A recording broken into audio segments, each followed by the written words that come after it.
Breaking news, everybody. Welcome in as the Philadelphia Eagles have just traded in the NFL draft from 32 to 31. And yes, the pick is in. Who would have thought a linebacker in the first round?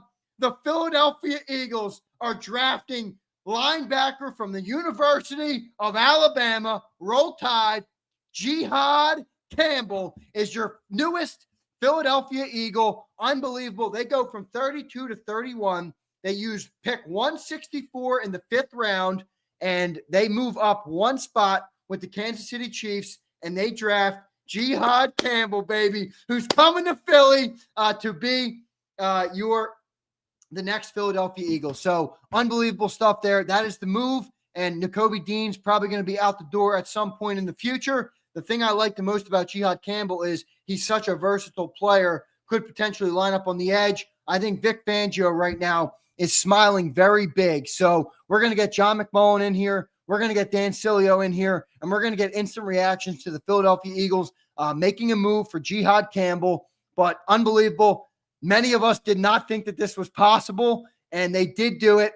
A crazy first round of the draft with just people falling. Shadur Sanders didn't go. There was a late run on all sorts of, players. Ezaraku was still available. Mike Green was still available. And the Eagles go with JIHAAD Campbell. Clearly a player they liked, and that's what they end up doing. So, unbelievable. I absolutely told you no way, Brandon Howard. I did not think they were going to go this way in the draft. Daniel Jeremiah mocked him to the Eagles today, and there you go. They take him. So, they take JIHAAD Campbell. Let me change the thumbnail on this sucker because it's obviously not. It's not. I put a question mark because we didn't know who it was going to be. So they take JIHAAD Campbell. Pretty incredible that the Eagles have done this. Again, we're going to talk to John McMullen here coming up in a second, and we'll get Dan Sileo on as well. Let me text Big Sills now and say to join in. So let me get Big Sills up in here, and we will get an instant reaction. I'll take a couple of comments. Guys, instant reaction. What do we think? JIHAAD Campbell is your newest Philadelphia Eagle. This is my biggest question, Dirty Air. What are we doing with him? Are we turning him to an edge? Is he your Nakobe Dean replacement? Remember, you just signed Zach Bond, so maybe you just went for a cheap, rookie. You got 4 years with this guy. You're going to have great linebacker play for the next couple of years. So pretty amazing. John laughed at Daniel Jeremiah. Well, we're going to see what Johnny Mac says. So wild, though. I can't believe we've drafted a linebacker in the first round. I want to hear your instant reactions in the chat. Eagles draft linebacker JIHAAD. I'm going to make sure I spell his name right. JIHAAD Campbell at 31. Instant reaction. There you go. So that's who the Eagles take in the first round. An Alabama player, a really, really good player. Nick Saban talked before the show, and he obviously coached JIHAAD back when he was at Alabama, and he was on his all-draft defense team. So I know for a fact that Vic Fangio is thrilled right now with this pick. I mean, Vic Fangio is probably already, drawing up ideas on what he can do with this defense. So great pick, man. JIHAAD Campbell is the newest Philadelphia Eagle. Let's get some reactions from the chat. Joseph Alvino says, great pick. Green or Williams would have been great too. I think Mike Green, they ruled out. Pat Ryan, Howie has changed his ways. Good takeaway. Amazing that Howie loves linebackers all of a sudden. Wayne, it's amazing how fast things move. Philly Don, love the pick. Definitely can turn into an edge or an off-ball linebacker. I agree 100%. So bold, man. A bold move by Howie. They step up and make the move and do it. And, boy, I'm surprised. I'm surprised.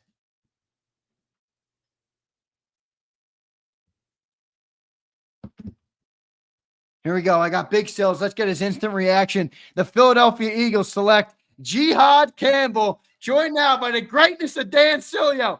Big Stills, did you think we'd be talking about a linebacker in the first round from Alabama coming to the Philadelphia Eagles tonight? Funny, man. That's one of the guys that we had talked about earlier, that why wouldn't Vic Fangio, who's the linebacker guru, get a guy who is a Swiss Army knife, and you could put him in multiple positions. You can play him inside. You can play him on the edge. He's an exceptional football player. We said it today also that he was one of the 5 best players in this draft if you look at just skilled players. Yep. I mean, this is probably the last of the Nick Saban great defensive football players at Alabama. I mean, I think the kid has got a lot of great abilities, and you know what he reminds me of? Zach Bond. He can do everything. Sideline to sideline, in coverage. He can blitz. I'm telling you, Howie Roseman has changed paying the running back. He's paid going and doing things in the safety position. He's also now changed that a linebacker for the first time since Jerry Robinson is drafted in the first round. That was in the late 70s. Absolutely awesome. I love the pick. Sills, do you think they're going to use him as a linebacker? He is a guy that's versatile, could potentially move out on the edge and play out there. But, you know, Sills, my big concern with this pick, and I'm a Bama guy, I love this player, but he does have that lingering shoulder issue. Some have said he might not even be ready for camp. So I don't know what to make of that. I'm sure, you know, obviously if the Eagles take him, it checked out for him. But your thoughts on that and then how they might use him on this team? You know, again, I think you're going to have to get him in camp the same way that they got Zach Bond because they didn't really know what they had until they put him in a position. Let's be candid here about when you look at Micah Parsons. They didn't even know what they had with Micah Parsons until they had injuries on the perimeter. Then they put his hand down in the dirt and they realized he could rush the passer. You know what I think they're going to do, Zander? They're going to figure out whether or not his skill set is going to be kind of like Cooper DeJean. They're going to keep him in the slot. They're not going to try to move him out on the corner, and they're going to find out. Do you think he's better on the edge? They may play him at end. I mean, I don't know how they're going to manipulate the kid, but to me, I think what Vic is going to do, here's another example, Zander, of a guy with versatility. Cooper DeJean, versatility. Q, versatility. Bond, versatility. Carter, you could play him in a 3-2-1. I mean, this is what this guy's looking for. Again, I can't believe that is probably the best pick on the board for what a team needs. Now you have this. Now you have to decide, what does that mean for Dean? How does that look at the future of Nakobe Dean? You didn't draft. Yeah. You didn't draft the first-round draft choice and put him next to a $17 million guy. Right. If you were comfortable thinking that Nakobe Dean was part of your future. I mean, the only thing I could think for Nakobe that would look good for him would be is if they moved him to the edge exclusively, kind of like Dallas did with Micah, you know? Now, I don't think that's likely. Sills, he's 6'3", 230. That's a little undersized to be playing edge every day. How about this, what you have in the middle? Yeah, you're not putting him out there. How about this in what you have? So now you have Bond, and you have as your 2 inside linebackers, Campbell. By the way, they did not draft him in the first round to be a backup. That guy's going to start for you. Okay, you got Davis and Carter, and you've got Ajomo in there. So your front 5 guys are a draft pick of a runner-up to the Defensive Player of the Year, Jalen Carter, a first-round pick in Davis, and you've got Moro Jomo out there. Probably they're going to address that in the second round. Defensive end, I would imagine they're going to address that. Again, man, to me, what I see, because you're asking the questions exactly right. What are they going to do with him? I think that's a positive. That's not a negative. What are they going to do with him? I'd like to be able to say that about every guy I drafted. He's so good, I could put him here. He's so good, I can put him there. Exactly. I mean, I think, again, like you guys talk in the morning, I think that's a rich man's problem. Sills, you know what's interesting about this, dude? You know, we talked about the top 30 visits a ton. Ezeraku still on the board. Mike Green still on the board. Nick Squirtin still on the board. They opt to go with the linebacker over those edge rushers who are guys that they brought into the building. I mean, I kept seeing his name drop, and I'm like, is it going to be Campbell? Is it going to be Campbell? Is it going to be Campbell? And with Ezeraku there, I thought it would be Ezeraku. I'm blown away. They went with the linebacker. What's your thoughts on that? Again, you know, we kind of talked about him being one of the guys. Why wouldn't you take that? I just don't see. And Zander, you were not wrong because the Eagles haven't done it in 45 years. Okay? I mean, so for me, again, I mean, blown away, shocked, yes. I think once Malachi went to Baltimore, which we predicted, Yep. I thought that was probably the guys. Look, Nolan, and Malachi were probably the guys that they were identifying. And then they went with, get this, they went with Vic's forte. That's a Vic. Anybody in their right mind who doesn't think that that was a Vic Fangio pick is nuts, especially when the guy is a guru at the linebacker position. Yeah, it's a great pick for that reason with Vic Fangio. I know he's smiling right now, Sills, Vic Fangio. How about this? I think this was do you think this was this, Zander? I know we lost CJ and I know we lost the other guys. Who do you want? I'll take the linebacker from yeah. Okay, here you go. Yeah, and you heard him also say to Vic, hey, if you can only keep Bond or Milton or Sweat, take your pick. I think they're kind of throwing him a bone. We're gutting your number one defense, take a bone here. So, hey, listen, I think this is a big impact, Sills. I mean, you've talked about the guys they've lost. Yeah. Okay, now how much does this mean for adding? This is the first big addition. Well, this to me is a prime example of what I've been talking about. Edge rusher was never a priority for them heading into this draft.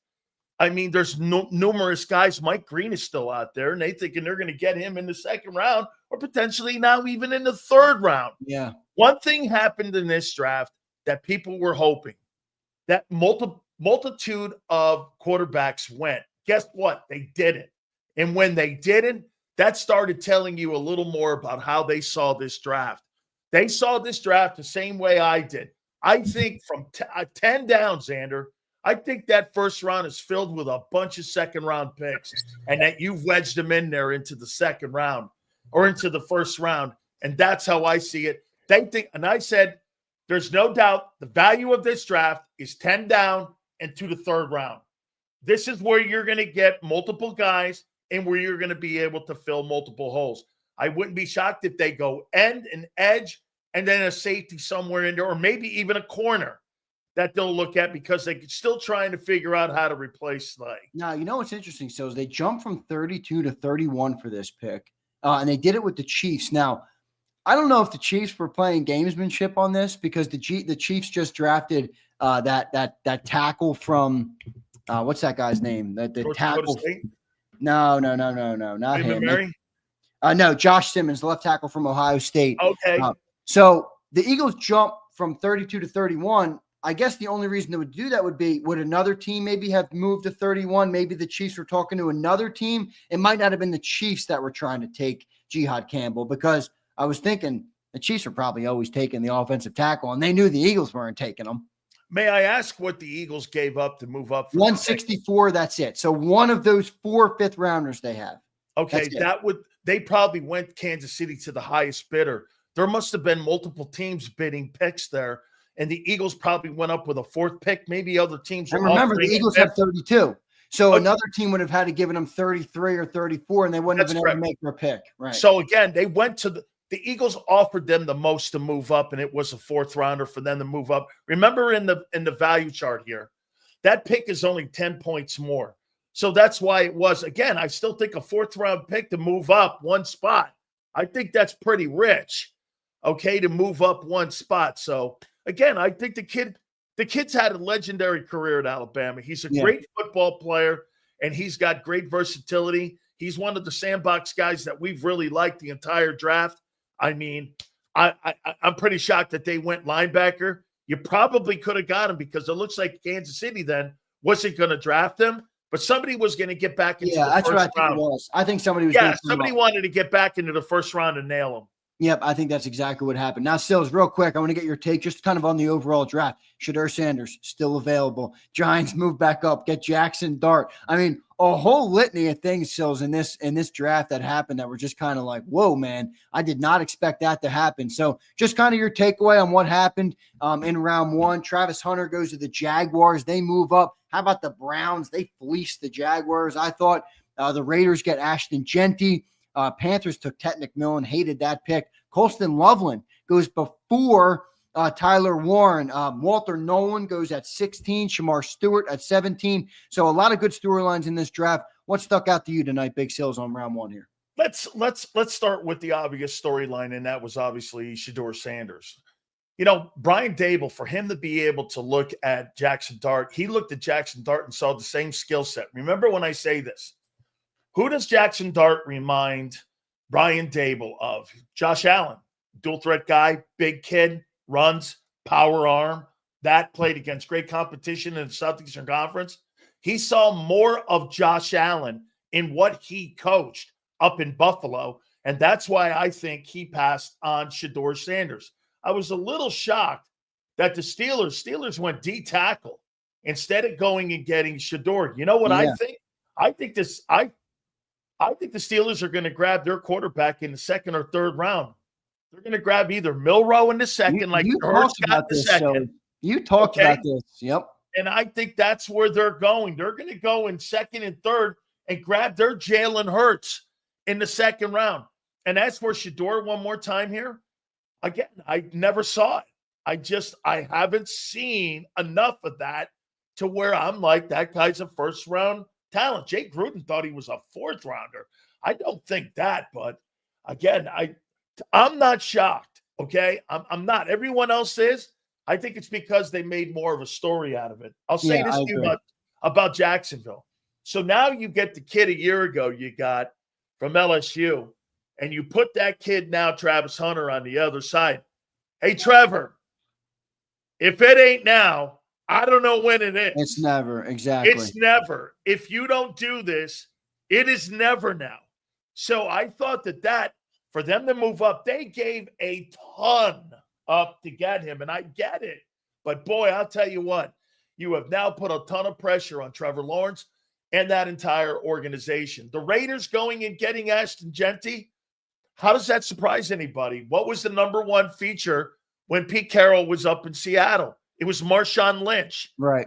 They played defense, ran the ball, and they were effective on third down. So that really didn't shock me. You know, the limited wide receivers that went in this draft, I think there were only 3 that ended up going in this draft. The kid from Ohio State went higher than I thought. I always liked that kid, though. Yeah, Abuka. He was my favorite. I liked him more than Ted. I had a problem with, because if you ever watch his game film, he's not very good at getting separation. No, he doesn't at all. He relies on his big body, big catch radius. Yeah, but they're trying to compare him to a bigger version of a Cooper Kupp, and I just don't really see that. So, again, I thought the draft kind of went the way I thought it was going to go. The quarterbacks or the not quarterbacks not going higher than what people thought, and the volume of them not going, I think has really made this draft what it was. It was a mediocre draft, and I wasn't really surprised by it. I mean, a lot of teams went out, grabbed what they needed. Obviously, the Steelers went out. What did they do? They went out there looking at Cam Hayward's replacement. That's what they were doing. And as I said, they're going to get their guy in the second round. I like the Genty to Raiders. You know, if you watched one thing for sure, man, you saw what the Packers did. You saw what the Lions did. You saw what the Ravens did. And you saw what the Eagles did, obviously, running the football. And so that's what they did. By the way, I have to say this one more time. Malachi Starks going to Baltimore. I said it today as I closed my show. You put that guy next to Kyle Hamilton, those are your 2 safeties for the next 7-8 years. Hey, dude, you've got some really great football players sitting there. And one thing they need them, man. They got to play Mahomes. They got to play Burrow. They got to play all those dudes in the AFC all year, every year. So there's no doubt about that. Good stuff there, Sills. Last couple questions for you, brother, before I let you run. We appreciate you checking in tonight. I want to ask you about tomorrow's players because, boy, there's a lot of them. But the Giants, all right? I know we talked about what they did early. They took Abdul Carter. They also trade back in late, and they take Jackson Dart, the second of 2 quarterbacks taken in this draft. You'll be more objective than our Eagle fans will be. Do you like what they did at all? Surprisingly, they did the right things here. Yeah. And remember what else they did tonight? They picked up the 5th-year option on Kayvon Thibodeau. Yeah. So they've added that to the mix, and now they've got a 3-person pass rush on the perimeter with Burns, now with this kid that they got in with Abdul Carter, and also now with Kayvon Thibodeau. So you've got a pretty good-looking edge rusher. Why did they do that, Zander? They've got to get to Hurts. Yep. That's number one, plain and simple. They've got to get to Hurts. I mean, Washington, they have to get to Hurts. They have to put pressure on the quarterback. Every single team in that division has to go out and get pressure on Hurts. The Cowboys, on the other hand, I mean, a guard, Tyler Booker, they need that because of the loss of Zach Martin. I get it. They got to strengthen, but boy, I'll tell you, I mean, you could have potentially got another good football player like the kid from William and Mary, and you could have took him in the second round. Yeah. And you could have grabbed him there and maybe fixed another need, and that's defensive tackle. They're still not surrendering on the fact that Mozzie Smith is a bust. You know, the Cowboys thing, it's not about the player for me because I like the player. That player would have been there at 25. Absolutely. So why not extract more value? That's where Howie does so well, where he always maximizes the pick. The Cowboys, they just took the player because they liked him. I'm like, dude, that guy would have been there 10 picks later, 12 picks later, maybe even more than that. Some people had him mocked in the second round. So interesting stuff there. Sills, last stuff for tonight, and then I'll get your final wrap again on JIHAAD Campbell, the newest Philadelphia Eagle. Shadur Sanders, Will Johnson, Mike Green, Donovan Ezeraku, Travion Henderson, Keyshawn Judkins, Shavon Revel, Trey Amos, Nick Emanwari, Mason Taylor, Elijah Arroyo, Luther Burden, Jalen Milrow, Tyler Shuck. Boy, we got some players in round 2 tomorrow, Sills. What do you think the Eagles do? Again, they're picking so low. I think Howie, this is where, as I've said, Howie's best round is the second round. This most productive round in the last 6 years has been the second and third and fourth rounds. Right. I think he's going to do some really good things here in the next couple rounds here on tomorrow night and also on the weekend here, because there's still some really good football players, as you said, out there. There's no doubt about it, man. I think that when you're looking at the players, hey, does Mike Green fall to them in the second round? That would be somebody that I would really take a look at. And one more thing here with JIHAAD Campbell here. You're talking about a kid who's 6'2", he's 235 pounds. He runs a 4.4 40, and this guy's got a wingspan of 80. And you're talking about people that talk like this about him. And here's the Bledsoe report. Flashes fundamental tackling skills that are second to none. Plays with a hustle and intensity that brings lightning to a franchise. Heads up, is always on a swivel. And if you don't know where he is a headhunter. So you got now a guy who's got the same kind of intangibles and the same kind of energy that's being brought to your defense that Cooper DeJean brought. I'll tell you what you got. You got a mad dog playing there at DT. You got a crazy guy there that plays with great energy at linebacker. Now you've got another one, and you got a nickel. Tell you what you got, dog. You got yourself some people in there. It ain't about winning championships with choir boys. You got people that want to get after folks. Yep. And guess what they're doing, Zander? They're continuing to build up the heart of the defense and make sure that they're stout in the middle with their linebackers. And also, I suggest that they probably go safety and also another D end and maybe a defensive tackle over these next 3 picks. It's funny, man. All the things that we talked about preparing for this draft, linebacker was not one of the things we talked about drafting. Now you still have edge. You still need defensive tackle, corner, safety. Everything is still a need going into day 2. So I expect Howie to do a lot of shaking and baking. Sills, thanks for checking in tonight. Your final thoughts here for everybody. JIHAAD Campbell, your newest Philadelphia Eagle. I think it's another great pick. I mean, look, I'm not a real big guy. I'm trying to sit here and tout guys up before they get their helmet. Yeah, right. It's we don't know. We don't really know. But I tell you what, man, you got a guy. He's not just Zander. He's not a linebacker. He's a football player. Yep. Okay. You can put him on the edge. You can put him wherever you need. I think that's what Vic is looking at this guy. He's not just, there's nobody pigeonholed here. He's not a linebacker. He's a football player, and he's an interior player that you could put out on the edge. He's tall enough to put out there on the edge. I got to tell you, man, I like that pick better than the Walker pick earlier.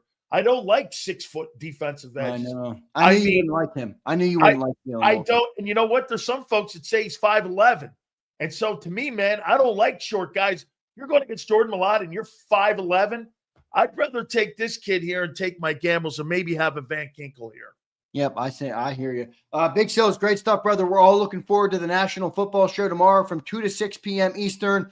Should be a great one with rounds 2 and 3 tomorrow night following your show. Thank you for doing it tonight, Big Sills. We'll catch you tomorrow, brother. You got it, brother. Don't forget Birds 365, and then we're in the afternoon. I'll catch you later, brother. Thank you, Sills. There's Big Sills. Dan Sileo, host of the National Football Show here on JAKIB Sports, checking in to give his instant reaction to the Philadelphia Eagles drafting JIHAAD Campbell a little bit later on on in the show tonight. We're going to talk to John McMullen. He's at the Howie Roseman press conference tonight. So once he talks to Howie Roseman, he'll check in right here, right after, and give us his take. I'm curious to talk to John about this one because of all of the things John and I talked about, the hours of Birds 365 week in and week out, 10 plus hours per week.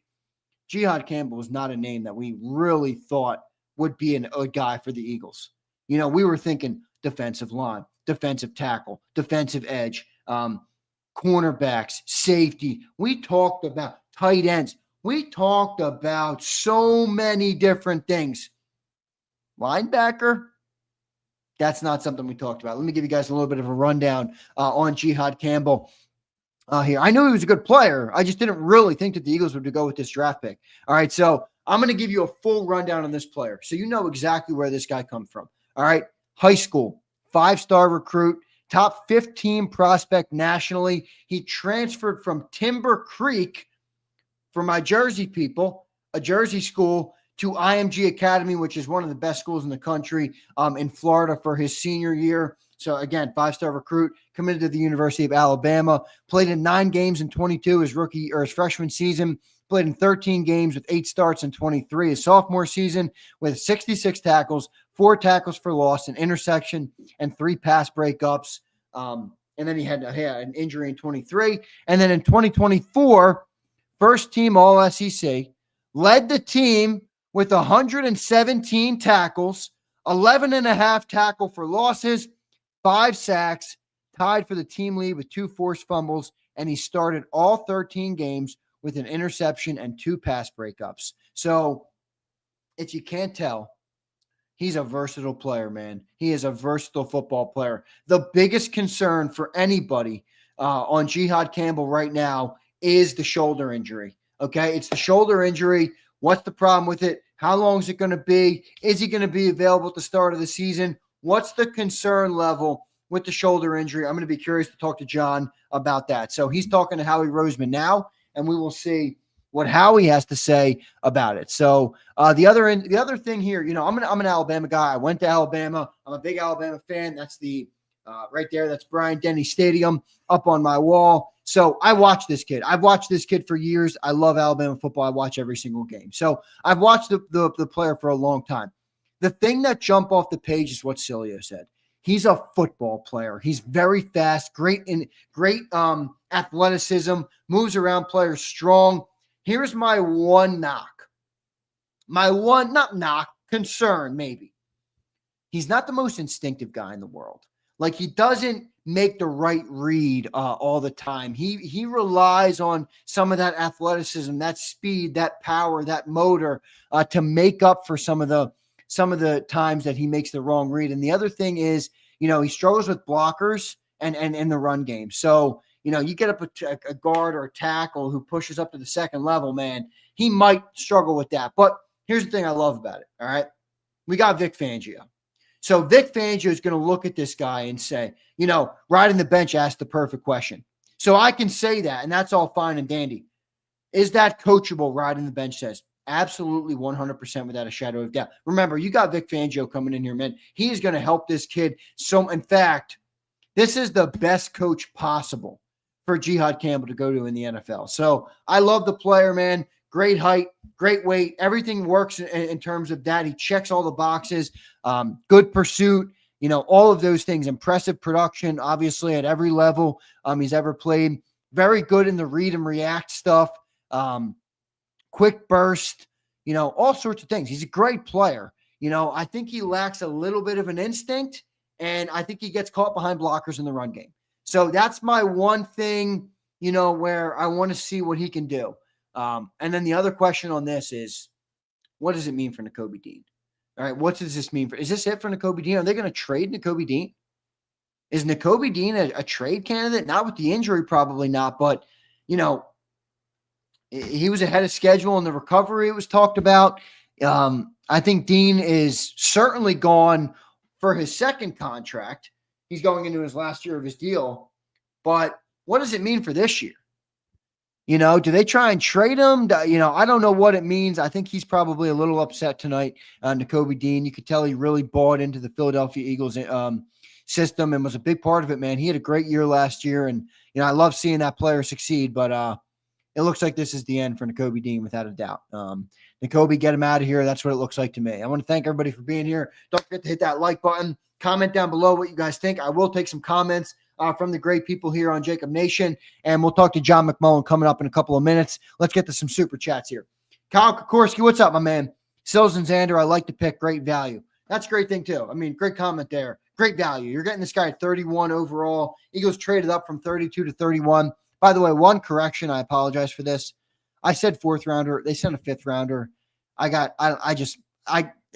Here's what I did. They have 4 5th rounders.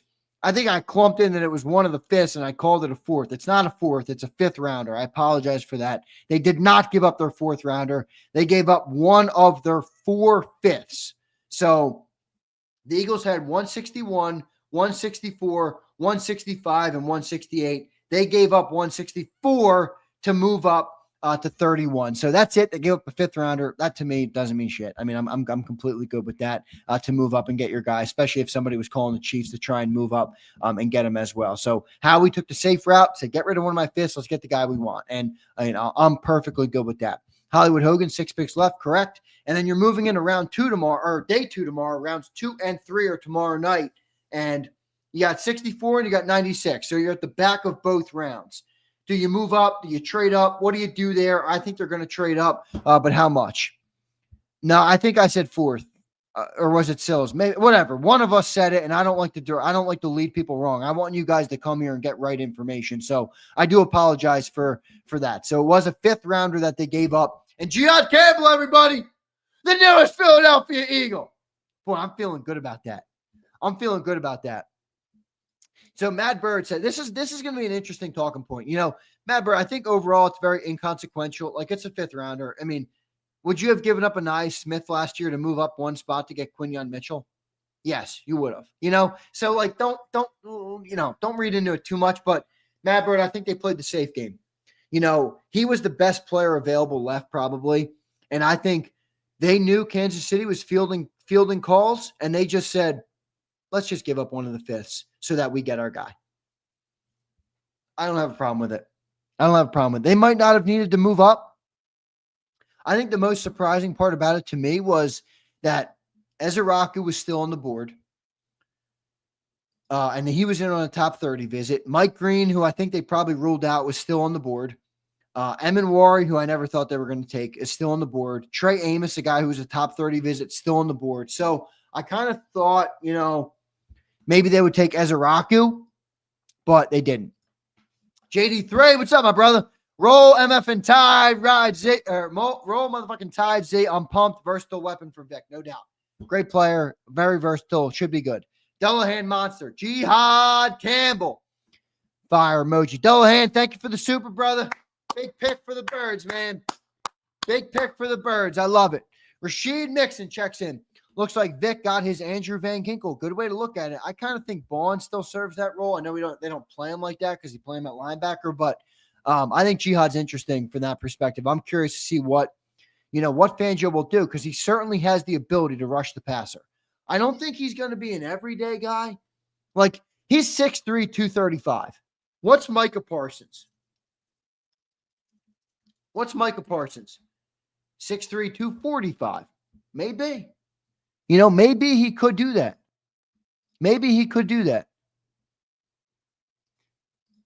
Deep Fried checks in. What's up, Deep Fried? Looks like Howie does draft linebackers in the first round. Yeah, he did it, brother. He did it, Deep Fried. There's too many Tylers on the Cowboys O-line. Yeah, they got like 3 of them now, right? They got Tyler Guyton, Tyler Booker tonight, and who's the other one? Tyler Smith, is it? Who's the other Tyler? Who's the other Tyler? It's Tyler Smith, right? A lot of Tylers on that Cowboys O-line. That was a major reach on Tyler Booker.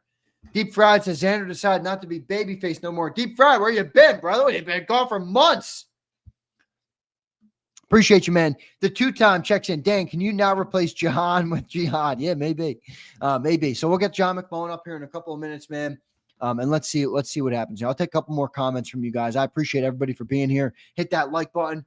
Overall, do you love it? Do you hate it? Are you indifferent? Tell me in the chat below. I'm going to take some comments from you guys. Sean McVeigh says, Zander, I'm not convinced that Kobe Dean is gone. It all depends on what kind of deal you can do. Well, if JIHAAD CAMPBELL is going to play off-ball linebacker, bro, the Kobe Dean's gone. I'll remind you, Sean, that TJ Edwards was one of the top tacklers in the NFL 2 years ago, and they let him walk for $7 million. So, they just paid Vaughn $18 million. $7 million would be a discount for Nakobe, and I don't even think they're giving him that. All right? I don't think they're giving him that. I mean, they just spent a first-round pick on a linebacker, bro. I think he's gone. Nakobe's gone. Niall says, Niall, I agree. Sig Lord says, love it. Best linebacker in the draft. Great pick. Steal. Presser's still going on. Yeah, we're going to talk to John after the presser, all right? So we'll kick it around until John gets in here. Mad Bird says, I like the pick. Matt, I can tell you're not loving it, man. I can tell you're not loving it. I know you, like is not love.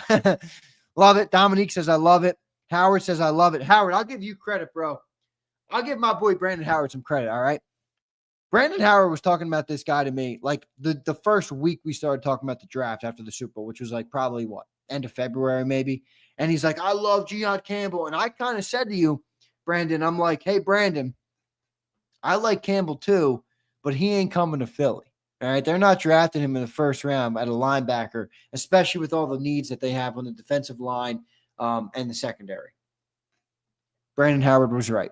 Brandon Howard, well done, brother. Good job by you. Howie just said he could play edge. Oh, he can definitely play edge. We all know that. He can play edge. The question for me is how much? Is he going to be Micah Parsons, like where he becomes an edge, or is he Van Ginkel, where he plays some edge? That's probably the question for me. Daniel Jeremiah did nail it. Yeah, so Daz says, J-Mac better give Daniel Jeremiah his credit. He did nail it, no doubt. He did nail it. Very interesting. Oh, I like this comp here. Kyle Kokorski says, Xander, he reminds me of Levante David. Well, I think he's got a little more speed than Levante David. I think he's probably a little more versatile than Levante David in terms of edge and stuff. But I like that comp. I don't hate that. Dad says, I think he's moving to edge. I think you might be right. Maybe it's a year 2 thing. Like, he's 135 right now.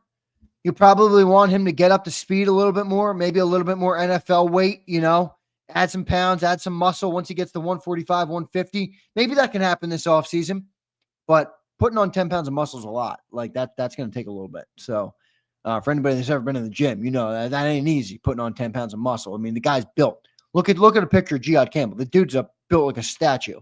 So to put on 10 pounds of muscle on top of that frame, he's going to have to work his balls off. So it might take a year is what I'm saying. All right.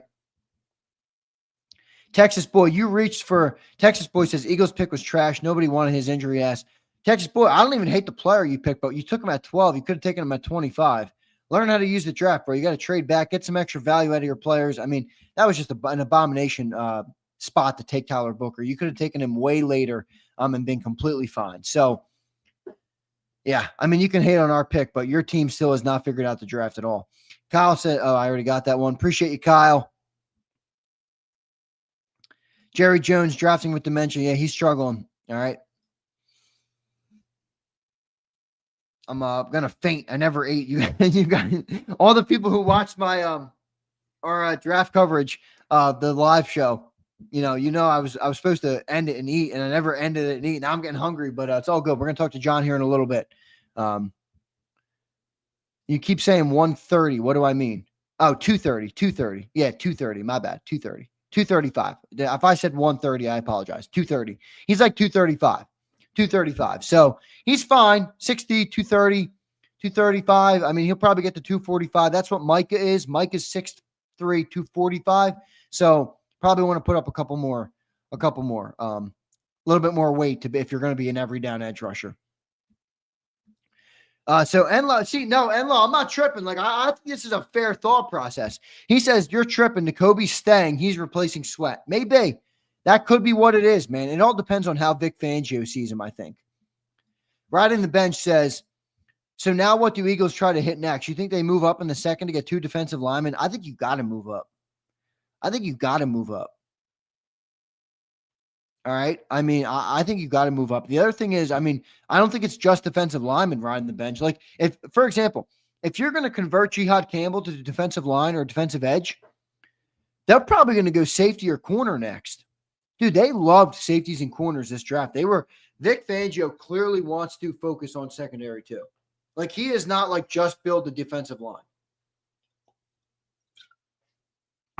So I wouldn't rule out anything defensively in the second round.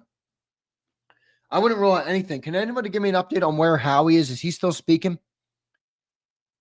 Is Howie still speaking?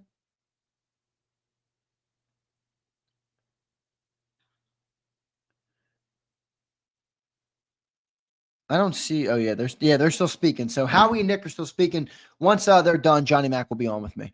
All right, Johnny Mac will be on with me. So the next round is going to be interesting, what they do there. Let me see if I can real quick just pull the give me a sec, everybody. I got to do a little production on the air. I appreciate you all checking in. Don't forget to hit that like button. I will get to all super chats and everybody. I'll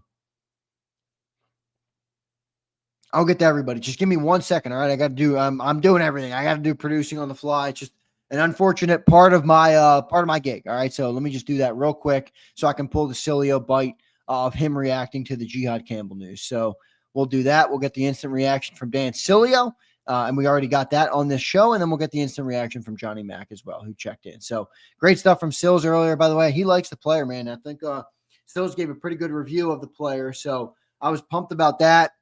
He likes him. He's a Vic Fangio guy. You know, it's clear the impact that Vic Fangio has had on this team goes far beyond the football field.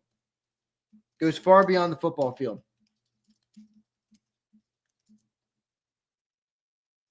Think about it. They just paid a linebacker.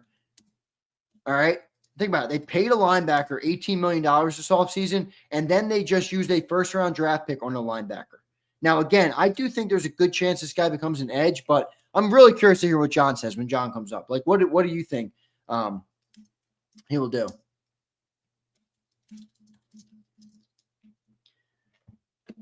So we'll get his take there.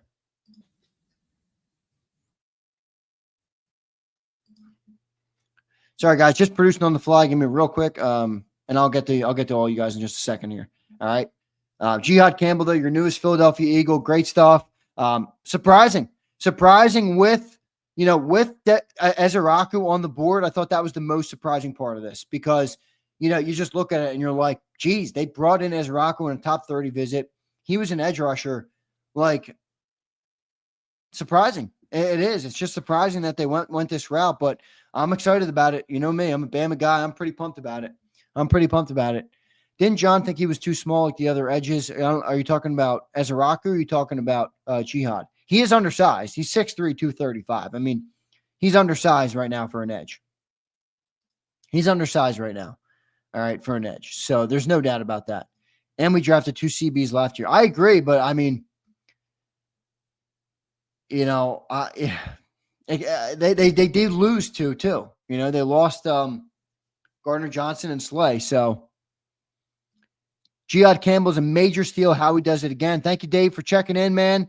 I agree. I think this is a great pick. You and Sills always say Howie loves his contingency plans. Jihad proves multiple roles. I agree, Matthew. Let me go to my boy. I just saw somebody check in I wanted to get to. Where is he? I think it was Steezy, was it? Where is that dude? There he is. Steezy, what's up, man? He says, hey, Zander, I never get to watch live, but just know I listen to the podcast every day. You guys legit are the guys. JM is goated. Shout out Orange County, California. Thank you, bro. I appreciate that very much, man. Thank you for listening every day. Means a lot to me. So thank you so much for doing that and appreciate your comment. Let's get to the rest of the super chats here.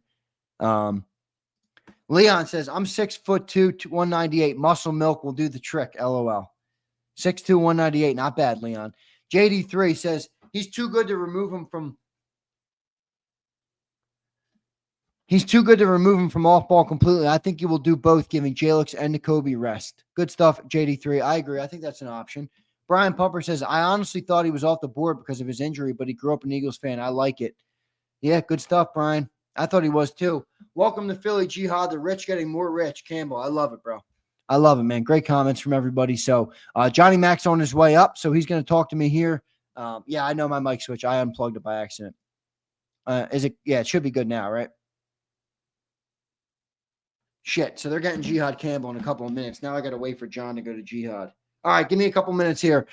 Give me 1 second. I'm going to take a quick commercial break so I can do this production. I don't want to do it on the air anymore. John's going to talk to JIHAAD Campbell, and then we'll kick it around. I'll take some more comments, and then we'll get Johnny Mac coming up here in a couple of minutes, in a little bit, once he's done talking to JIHAAD Campbell. So stay tuned, everybody. We'll be right back here on 1 sec. We'll be right back here on the JAKIB Draft Special. JIHAAD Campbell, your newest Philadelphia Eagles. Stay tuned, everybody. The following is a real testimonial from the father of a young injured victim. I didn't think she was going to make it. Major Perry's daughter was the victim of a horrific accident caused by someone else's negligence. If you don't find the right counselor, law firm that you're looking for, you will get lost in the wilderness. Badly injured? Call the Fritz and Bianculli Law Firm at 215-458-2222 and find out why they say, "We got this." Your financial future is on the line.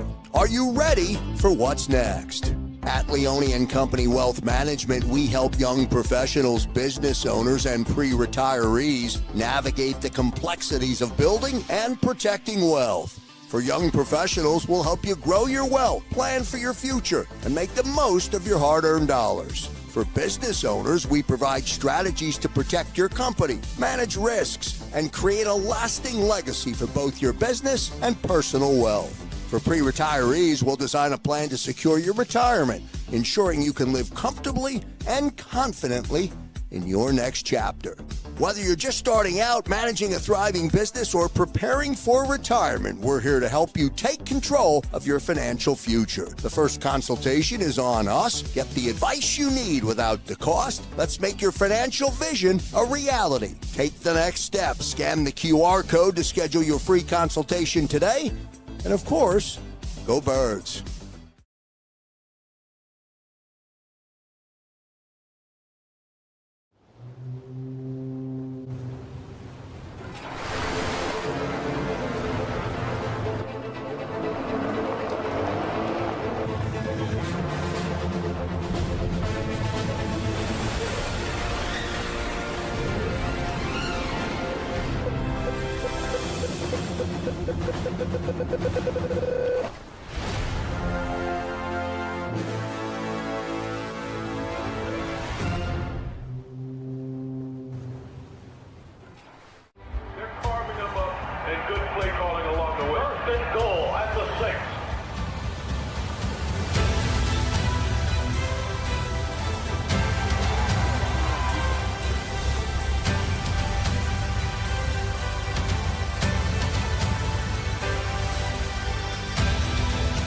Field of life, First Trust Bank is there for you.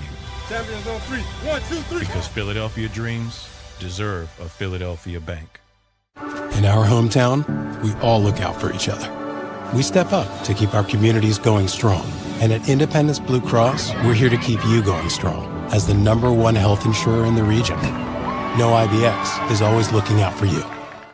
The following is a real testimonial from the father of a young injured victim. I didn't think she was going to make it. Major Perry's daughter was the victim of a horrific accident caused by someone else's negligence. If you don't find the right counselor, law firm that you're looking for, you will get lost in the wilderness. Badly injured? Call the Fritz and Bianculli Law Firm at 215-458-2222 and find out why they say, "We got this." Your financial future is on the line. Are you ready for what's next? At Leone & Company Wealth Management, we help young professionals, business owners, and pre-retirees navigate the complexities of building and protecting wealth. For young professionals, we'll help you grow your wealth, plan for your future, and make the most of your hard-earned dollars. For business owners, we provide strategies to protect your company, manage risks, and create a lasting legacy for both your business and personal wealth. For pre-retirees, we'll design a plan to secure your retirement, ensuring you can live comfortably and confidently in your next chapter. Whether you're just starting out, managing a thriving business, or preparing for retirement, we're here to help you take control of your financial future. The first consultation is on us. Get the advice you need without the cost. Let's make your financial vision a reality. Take the next step. Scan the QR code to schedule your free consultation today. And of course, go Birds.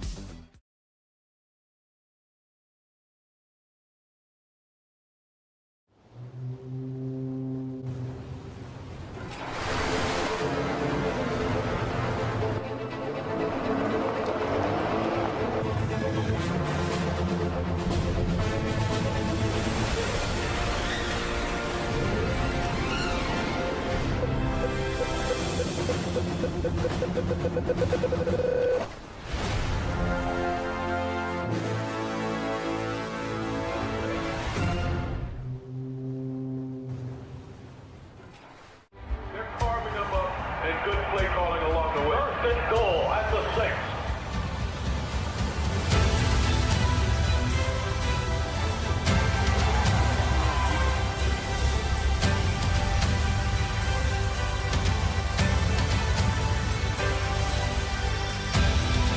On the field of life, First Trust Bank is there for you Champions on 3. 1, 2, 3. because Philadelphia dreams deserve a Philadelphia bank. In our hometown, we all look out for each other. We step up to keep our communities going strong. And at Independence Blue Cross, we're here to keep you going strong as the #1 health insurer in the region. No IBX is always looking out for you. EAGLES. Eagles. Welcome back in, everybody, to the JAKIB Draft Special here on JAKIB Sports. The Eagles pick up JIHAAD Campbell at 31 overall, a big draft pick for the Philadelphia Eagles. They hang tight. They move up from 32 to 31. They send pick 164 in the 5th round up to go one spot up with the Kansas City Chiefs, and they take JIHAAD Campbell. So an amazing draft pick for the Philadelphia Eagles, and the newest bird has landed here. So great stuff for the Birds and for the Philadelphia Eagles that they got this guy and they got this player. I think it's a big pick. I think it's the right pick, and I think it makes a whole lot of sense with this guy with this. So great stuff. JIHAAD Campbell is your newest Philadelphia Eagle. I believe he's speaking to the media right now. So I'm going to see Johnny Mack is going to join us here, and we'll talk to. Did they talk to John or what? Or did they talk to JIHAAD yet or what? Or no, did they not talk to JIHAAD yet? Oh gosh. So that means I'm going to we're waiting for Johnny Mack to get in here. Ronald, the problem with me is I was just eating chicken in the break faster than you've ever seen a human eat chicken. All right. All right. I didn't eat dinner, so I forgot to eat dinner, and then I just streamed the whole first round. So that's what I did. Ethan says, "What's up, Zander? How did you like the trade?" The trade, I'm good with, bro. You moved up one spot to get your guy. I mean, that's what you do, man. You got to, go and get your guy. Don't fall in love with picks later. Get your guy. If you got a guy, go get him. I've always thought that in the draft, and they did that tonight. So I have no problem with the trade, sending an extra 5th round pick to move up one spot. And I think it's a good player, man. The guy just turned 21. You're right. Room to grow. He's 6'3", 235.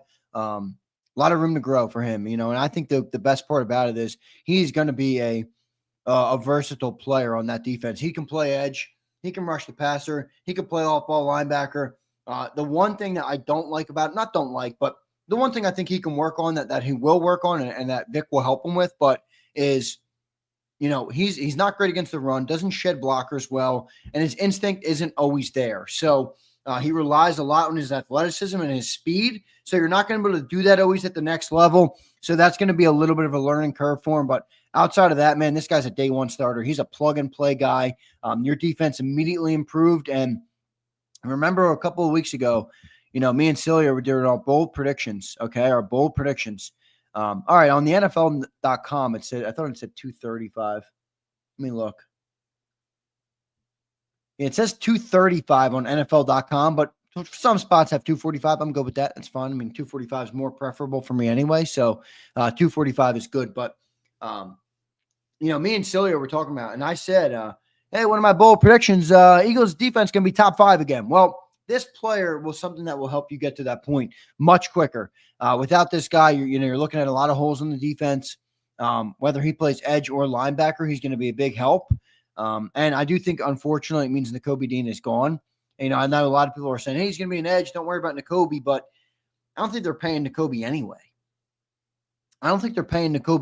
Because they just paid Zach Bond. You spent a first on a linebacker. They barely paid linebackers in the past. What are you paying the second linebacker? I don't see it. But I think Howie's going to move up. What do you guys think for tomorrow night? I think tomorrow night's going to be a great night. I mean, there's so many good players available. I mean, I can share my screen with you guys and I'll just rattle off some names, that are available. Will Johnson, cornerback. Everybody's worried about the knee, but that's a guy that can play. Mike Green, Nick Emenwari, Ezeraku, Darius Alexander, Shavon Ravel, Trevion Henderson from Ohio State, Shadur Sanders, Elijah Arroyo, Trey Amos, Jaden Higgins, Mason Taylor, Shamar Turner, Trey Harris, Luther Burden, TJ Sanders, Keyshawn Judkins, Kevin Winston Jr. from Penn State, Tyler Shucks out there, Oluwafemi Oladejo's out there, Benjamin Morrison, Nick Squirton still out there, Landon Jackson, Kyle Williams, Xavier Watts from Notre Dame, Terrence Ferguson. I mean, you got dudes everywhere, man. Tomorrow is going to be great. Yeah, I'm with you, Donnie. I'm moving up for Nick. Let me move up. Now, the question is, Donnie, if they move JIHAAD Campbell to the edge, they might not move up for Nick, right? They might go for safety. They might go for corner. Benjamin Moore, I'm with you, Drozone. I love this player. This is who I took in my 64 in my mock draft. I love Benjamin Morrison. I think he's a great player, but he's got the injury. So which name? I try not to mess up any names. What's the name I'm messing up? Music. Let me know, and I'll try and look up what I'm doing wrong with it. All right, I'll try and get it right. I'll give you positions. I'll give you positions on guys that are left. All right, so Will Johnson's a corner. Mike Green's an edge from Marshall. Nick Emenwari's a safety from South Carolina. Donovan Ezeraku is an edge rusher from Boston College. Darius Alexander is a defensive tackle from Toledo. Trevion Henderson is a running back from Ohio State. Shavon Ravel, one of my favorite sleepers on day 2, is a cornerback from East Carolina. Shadur Sanders, quarterback, obviously Colorado. Elijah Arroyo, tight end from Miami. Trey Amos, a guy who was in on a top 30 visit. Ole Miss cornerback. Jaden Higgins, wide receiver, Iowa State. Mason Taylor, tight end, LSU. Love that player. Jared Wilson, center from Georgia. Shamar Turner, defensive tackle from A&M. He was a guy that came in on a top 30 visit as well. Then you got Luther Burden, wide receiver from Missouri. Got TJ Sanders, defensive tackle from South Carolina. I like that player a lot. Kevin Winston Jr. is the safety from Penn State. I like him. You got Femi Oladejo, the edge from UCLA. John likes that player for the Eagles. Benjamin Morrison, cornerback from Notre Dame. Guy with injury concerns who fell, but really could have been cornerback 1 in this draft if he didn't get hurt. Landon Jackson, edge rusher from Arkansas. And then Nick Squirton, edge rusher from Texas A&M. And then the list goes on. A bunch more names as well. So I would love Amos, man. Amos or Morrison. Amos is a great player from Ole Miss, dude. He was a really good player. I really like him. I really like Trey Amos. I think he'd be a great fit in Philly. I think Vic Fangio would love him. And I think he'd be your lockdown cornerback alongside Slay. So great stuff. Big Dom. What's up, Big Dom? He says, Howie finally against the narrative. Cornerbacks and linebackers. No doubt, man. No doubt. So JIHAAD Campbell's meeting with the media now. So we're going to get Johnny Mack up after. You can see he's doing a Zoom type of call with the press. So looking forward to hearing what Johnny Mack has to say following up his conversation with JIHAAD Campbell and Howie Roseman. And then we'll see what John thinks of the pick as well. So it's all coming together. We appreciate all you guys staying here late into the night. It's 12:30 here on the East Coast. And we're going until we can't go anymore. All right. So we'll be up as well at 8 a.m. on Birds 365 with the reaction to the JIHAAD Campbell pick as well. So plenty of great players left in round 2. And I like the move here. It was interesting the way the board fell tonight, guys. Just going back and looking at it, and I saw Abe asking who the Chiefs took. They took Josh Simmons, the tackle from Ohio State. But But, Maxwell Hairston goes one pick at 30. He goes there to the Buffalo Bills. The Commanders took Josh Connerly, the tackle from Oregon. Good player there. Eagles had him in on a top 30 visit. He goes to Washington. Detroit Lions, I thought this was an interesting pick. They took Tyleik Williams, defensive tackle from Ohio State. I believe he was in on a top 30 visit in Philly. He is a run stuffer. So he's good. He can rush the passer, but he's a bigger dude. I think he's like 330, 340. So he's a big dude, but interesting pick there by the Lions. Perhaps foreshadowing they need to stop the Eagles, man. Right? We run the ball. They need to stop the Eagles. So interesting pick there. Where the Ravens picked up Malachi Starks. Many Eagles fans wanted Starks. They didn't do it. The Ravens picked him up to pair him up with Kyle Hamilton. The Falcons picked up James Pierce Jr. I don't hate the pick. I hate what they traded to get the pick. So they traded back in here at the end of the first round. They sent a future first. I wouldn't have done that for James Pierce, but they did it. How about the Giants? They take Jackson Dart at 25. And then, at 3 overall, they took Abdul Carter, man. So, boy, I'm not going to lie to you. They're coming for Jalen Hurts. Abdul Carter, Brian Burns, and Kayvon Thibodeau. So they got players, man. They got players over there in Philly or in New York. Howie said JIHAAD Campbell was in the Eagles' top 10. Yeah, it's amazing how high he was graded out by the Eagles. He probably wasn't in my top 10, but he's a good player. Eagles top 10 is a lot more important than my top 10. So you say we should get Princely from Ole Miss, to be honest. Who is that? Princely from Ole Miss. Let me look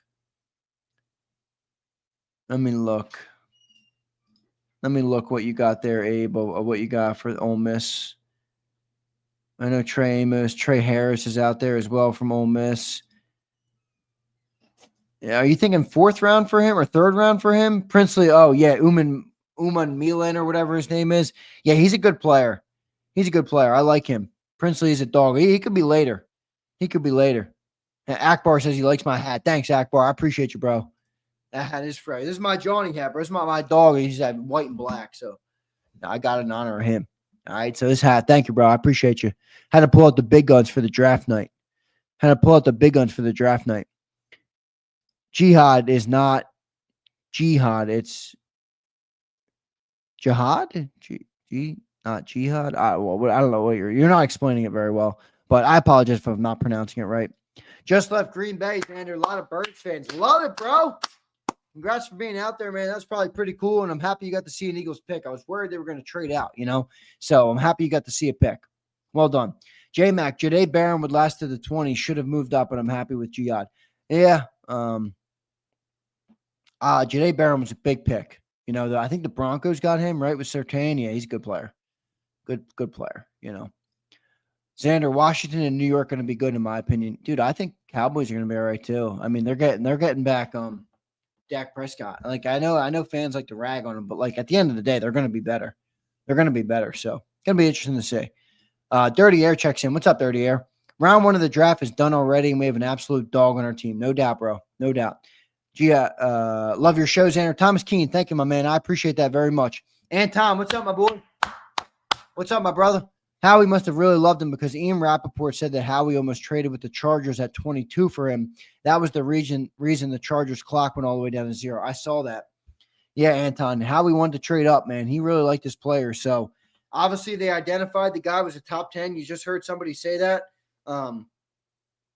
They graded him high, man. They wanted they once he started falling, this was the guy they wanted to go and get, and they did it. So, good stuff for Howie Roseman, man. I'm looking forward to talking to John once John gets in here, and we'll get his takeaway on this thing.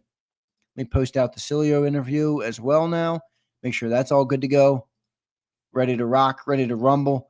All right, got a couple of – I thought Sileo's reaction was pretty good. I mean, he obviously likes the player. He thinks it's a Vic Fangio pick and a guy that could line up on the edge, a versatile player. So I'm curious to see what they're going to do with him. Like where do you line him up? What do you want to do with him? Is he going to be an edge exclusively? Is he an edge every once in a while? I don't know. I don't know how they use him in that regard, but we will see. Good shit, brother. A Bama pick. Yep, no doubt. I love a Bama pick. Michael J checks in. What's up, Michael J? Mike Green, Marshall, Nick Emanwar. Yeah, I already read them all out. Which one do you want in the second? Well, I think Azaraku is going to go like in the top 4 or 5 picks in the second. I think Mike Green probably won't fall. Emanwari won't fall. Mason Taylor, I'd love to trade up for. Xavier Watts, I think, could be sitting there down there. I'd like him a lot. I like Andrew Makuba as well. I like Charles Grant for if you want to get an offensive lineman. Or Marcus Mbow. There's a couple of guys there that you can let. Anthony Belton, another good option. But you got to go tight end. You know, you got to get a safety, probably a cornerback. So Benjamin Morrison's a guy I really like. DS. So there's good options there in the second round. DS says, Zander, Campbell is an unreal pick, but it was all medical. Had shoulder surgery and needs the other thing done along with the knee. Let's hope he can be healthy. Yeah, we'll get the update. I'll get the update from John on the injuries. I don't know much about it. So once John gives me the update, I will get that. Dabney checks in. Jihad is elite. I agree. How do I pronounce this guy's name? Am I pronouncing it wrong? I mean, that's how the commissioner of the NFL pronounced it when he announced them. By the way, I liked that he was there, at the draft. Thought that was cool. Dad says, yep, they are moving Campbell to edge. Campbell said he was in contact with Washburn. For him to be talking to Washburn, he's definitely going to edge. Fair point. Fair point. Washburn's your defensive edge coach. So that's interesting. That's interesting. Oh, JIHAAD Campbell. Is that what you're saying? JIHAAD? Not jihad? Got you. I'll go with that. JIHAAD. Got you. All right. JIHAAD Campbell. Is that better? JIHAAD Campbell. Is that better? I actually am being serious. I don't like to say names wrong. Like, I don't like to say names wrong. So if that's better, let me know. JIHAAD Campbell. All right, I got you. All right, JIHAAD Campbell. Got it. All right, thanks, everybody. I appreciate you all. I appreciate you. All right, so we're getting big Johnny Mack in here soon. Big Sills already gave his reaction. I posted that up on the channel as well. So, look, a new Eagle in Philly has landed, and I think it's a great pick. I'm pretty happy about it, but I understand, some people are a little under, here John just texted me he's coming now. So we're going to talk to Johnny Mack here in just a second, but big news, JIHAAD Campbell has officially landed in Philly. And I'm looking forward to talking to Johnny Mack, see what he has to say about this guy as well. Take a couple more comments when we get Johnny Mack up. Love you, Z. Ronald, I love you too, my man. I thank you very much for being here. Like Jahan Dotson, but Jahan. I guess so, Josh B. All right. Tron says, sweet hat. Thanks, man. I appreciate it. You got it better. Thanks, bro. No, Richard, I do not take it personal, bro. I don't like pronouncing names wrong. Like I said, I always try and give people the right information here. It's one of the things I try and pride myself on is if you come here, you're going to leave with information and things that you know about the team. So JIHAAD Campbell, I'll make sure I get it right from now on. I apologize for saying it wrong up to this point. Josh B, I think it's right. No, yep, you're wrong. Mish didn't know how to pronounce it. Yeah, no doubt. All right, let's get to Johnny Mack here joining me on the show right now. Johnny Mack, you in there, brother? You got me? Yeah, I'm here. You got me? I got you, brother. You sound good, look good. What's going on, Johnny Mack? What do you think, man? JIHAAD Campbell, Eagles drafted him at 31. They trade up. They send a 5th-round draft pick, 164. Before I get your reaction to Howie, JIHAAD, what he said to you guys, just your instant reaction on the Eagles taking JIHAAD Campbell at 31 overall. Yeah, certainly an interesting night. This is not a player that the Eagles were sort of allowing people to realize their interest in him. Just got done talking to Howie a little bit ago, and he mentioned it was a top 10 player on their board. They didn't bring him in. JIHAAD mentioned that he only spoke to them once in the pre-draft process.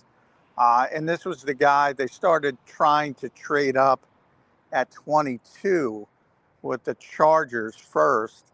And this was the guy they were trying to get at 22. So that was sort of the demarcation of when they felt he was slipping enough that they wanted to go up and get him. It's interesting because you're going to hear a lot of linebacker talk, first linebacker taken since Jerry Robinson in the first round.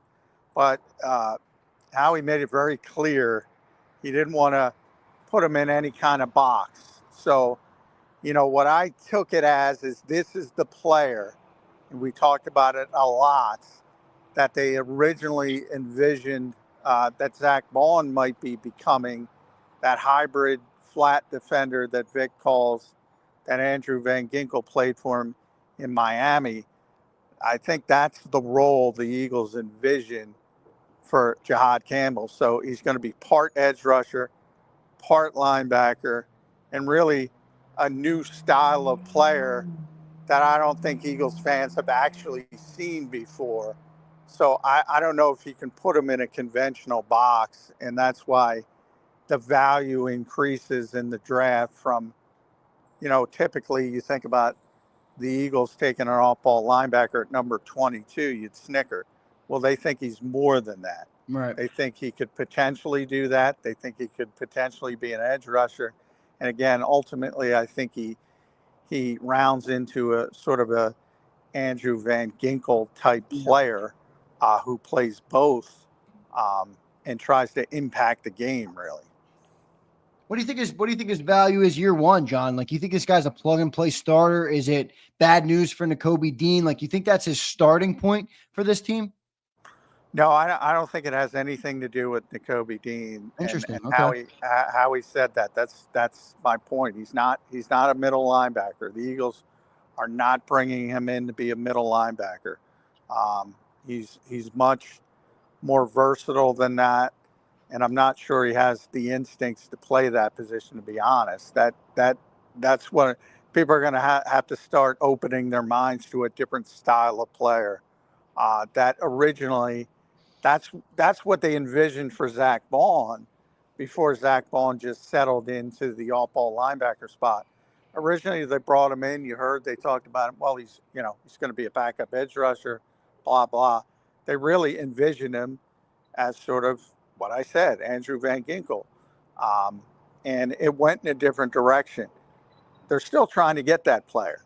And this is the player that they envision that's going to fit that role. No doubt about it. John, what do you think of the trade? They moved up one spot. I thought it was completely fine. I guess maybe another team was calling Kansas City. I don't think Kansas City was going to take this player, but, maybe just protect against anyone else swooping in and taking him at the last second. But it seems that they had this guy graded really high, John, and that's why they were, adamant to take him there. Yeah, it was top 10 on their board, and they would have taken him if they thought they had top a 10, deal man. That's crazy. Yeah, they thought they had a deal done with the Chargers at 22, and they would have taken him there. They tried to trade up to 23, 24, and then it sort of wavered a little bit after Minnesota stayed put, and then kind of drifted some more. And yeah, they did the same thing with Jalen Carter. So people say, why are you moving up a spot? They gave up one of their 4 5th-round picks, 164, I believe. And hey, I mentioned it on the show this morning on Birds 365. They don't want to take 4 5th-round picks anyway. So just a little bit more security to make sure you get the player you wanted. And they were able to do it. And if you look at some of the other trades, starting with Jacksonville, one of the worst trades I've ever seen. Not that Travis Hunter's not a great player. He's a great player. Those two things are not mutually exclusive. They got a great player, but they did a terrible job in getting that great player. Just gave up way too much. And the same thing with Atlanta late in the round, giving up a future first-round pick. Howie gave up 164. Barely a blip on the radar to go up one spot. It was a smart move by Kansas City as well, because they wanted Josh Simmons. They were going to get Josh Simmons anyway, so they get an extra 5th-round pick. Works out for both sides, but what I want to emphasize to people, and if they listen to Howie in the press conference, this is not an off-ball linebacker. This is not an edge rusher. It's going to be both. We haven't seen this type of player in Philadelphia. There are these types of players in Vic Fangio's history. So it's going to be a little bit of a different role, or that's what the Eagles envision for this player. Is it an every down player? Like, when you say we've never seen this type of player, I understand it's a versatile player, but it's not a gadget guy, is it? Like shed some No, light on no. that, you know? You know, people want to watch Andrew in Miami or Minnesota last year. No, it's a full-time player, but it's just a different position. Um, he plays both, and it'll depend on opponent, uh, um, what they're trying to do. It'll depend on who's available. If somebody's hurt, he might have to play off the ball. If somebody's hurt up front, he might have to play up front. Um, it's going to do different things to the point where, we tried to pin down Howie 87 different ways. And one of the ways was, what room is he going to be? Is he going to be with Jeremiah Washburn, who's the edge rushing coach, or is he going to be with Bobby King, the linebackers coach? And he wouldn't answer because they don't want to pigeonhole him in that way. And it's a lot to put on a rookie player's plate. And I'm not going to say he's going to play as much as Van Ginkel did in Miami as a rookie, because you never project that for any rookie. But that's the ultimate goal, and that's a full-time player on the defense. John, talk to me about the injuries, man. A couple of people bringing up the injuries, might not be ready for training camp. What do you know about the injuries so far? How concerning are they to you? And just any information you can shed on them for the people listening right now. Well, a little bit. He had surgery in March. So, we'll see. We just got done talking to him on a conference call. He wouldn't put a timetable on anything. There's a reason he fell. He wasn't supposed to fall this far. And a lot of that, I talked about it on the show. There were two people, Will Johnson and JIHAAD Campbell, who had some medical red flags that some teams were concerned with. Obviously, the Eagles weren't as concerned as some others. And as I said, they would have taken him at 22. They got him at 31. So, that's one of those things you have to wait and see. But yeah, he had surgery in March, and certainly one of the reasons he fell to 31 was because of that reason. Yeah, no doubt about it. Johnny Mac, just your thoughts on what this means, for the defense. We've talked about a lot this offseason, how, they lost all these players. Well, now you're in addition mode, right? And they added a lot of Timu signings, which we've talked about extensively. This is your first real big signing. How big of an impact do you think he makes for this defense to get back to, or as close as they can, to being the number one defense in the NFL again? Well, you got to see how it unfolds and how it works. One of the things I've talked about is the lack of size on the edges. This is not helping that if he's going to play on the edge. Another undersized player, Howie pointed out, and he's right, the game is changing to the point where you're looking for more of these positionalist players. And, Vic has a history of using them correctly. So that's a positive. And, it's going to be a little bit, as I said, it's going to be a little bit of a new sort of style of player that I think Eagles fans will be excited to see, because they haven't seen this type of player before. If it works out, there's a lot, when we always talk about comparisons, and that's another way we tried to pin down Nick and Howie is, what's the comp? And they didn't want to go down that route because they don't want to diminish anyone in any way or create unrealistic expectations. Right. But, the style of player is obvious. They've been looking for it. They wanted him last year, but he was hurt, and they were uncomfortable with giving Andrew Van Ginkel the money that he got because he was coming off a serious Liz Frank injury. But that's the player they wanted. and they tried to replicate it with Zach Bond, and Zach Bond went in a different direction. Now they're trying to replicate it with JIHAAD Campbell, and we'll see how it works out. John, you surprised by this pick at all?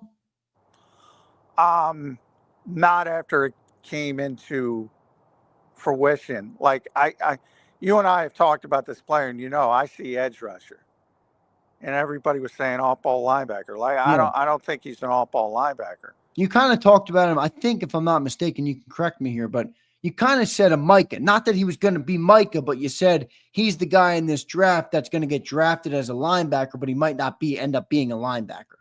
Yeah, exactly. Now, very few teams use what I call the flat defender. Miami, when Vic was any of Vic's teams. Now, he didn't use it this year because he didn't have it. But even in training camp, you saw they were trying to drop, Bryce Huff into coverage. That's one of the reasons Bryce Huff got in the doghouse early on. And that's unfair. With this player, in theory, it's not unfair.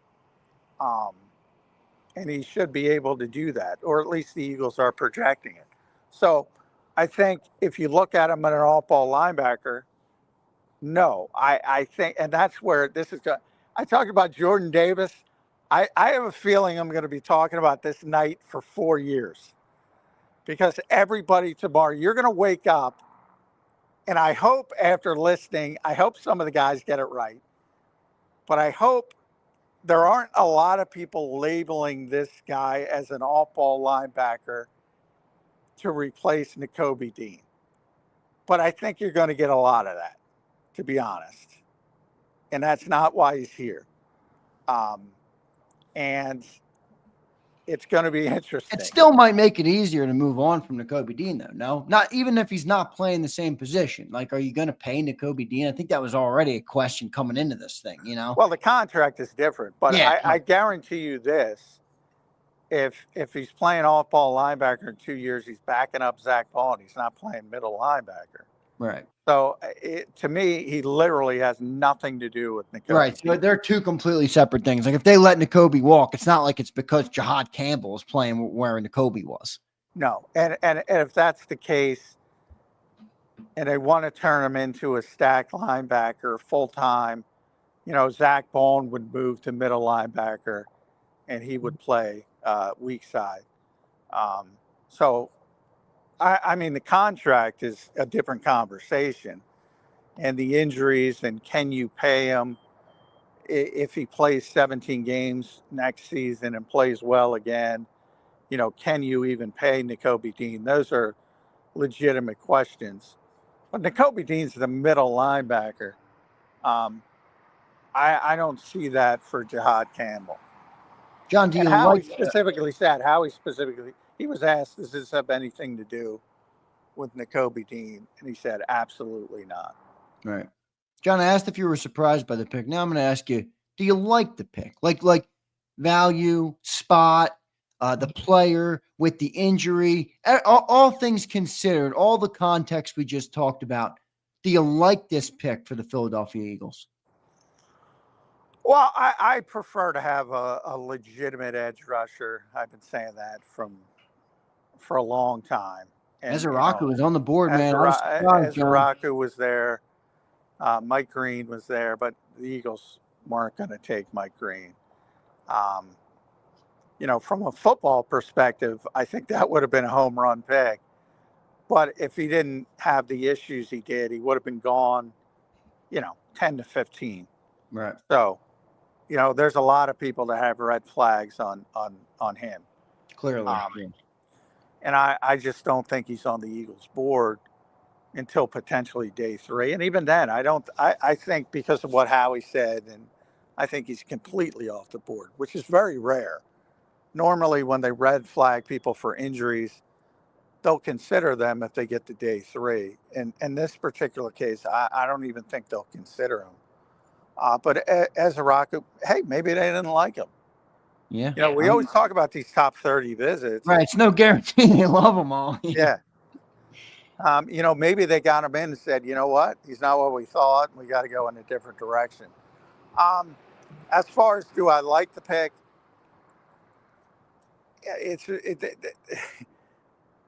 Doesn't seem like you do. I think it's going to be really hard right off the bat, day one. Like they're envisioning this grandiose role for him, and I think it's going to be very difficult to get there.